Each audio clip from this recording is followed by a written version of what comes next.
post-communist cultural situation in many countries of Central and Eastern Europe is undergoing a difficult period of reorganization and re-evaluation.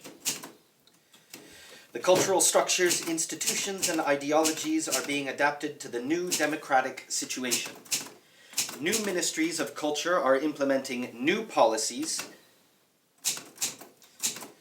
employing new personnel, and operating with limited finances. In many countries, the communist socialist institutions are dissolving or have been dissolved, and new organizations are established in their place. Such is the case with the artists' unions, which in the past achieved the function of monitoring and centralizing the arts. The state-funded museums and galleries are also struggling with limited budgets and face the problem of reorganization and the revision of policies, structures, and strategies. Artists previously supported by the state or restricted by the state confront the problem of surviving in a new, somewhat commercial world where the cost of studio, materials, and information are inflated, yet the infrastructure of a commercial art world are, in the majority of countries, non-existent. There is an underdeveloped reception of contemporary art by the general public at large, which requires professional attention. Institutes of education for artists, art historians, critics, and managers are also in the process of change.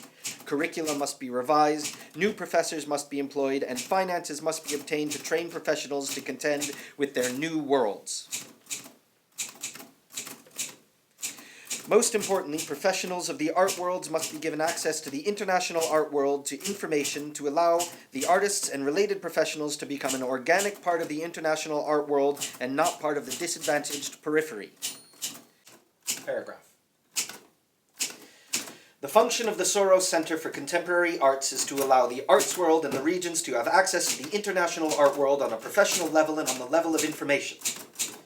The function of the center is to allow the international art world to have access to the regional art world on a professional democratic level of an accepted international standard. Paragraph. There is a great need in each country for development on the level of the artist, art professional, museum, and gallery, both state and private. Naturally, this required development is very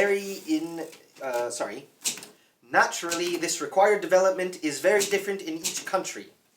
There are some regions which are greatly deprived and others which have reasonably well-developed situations. Paragraph.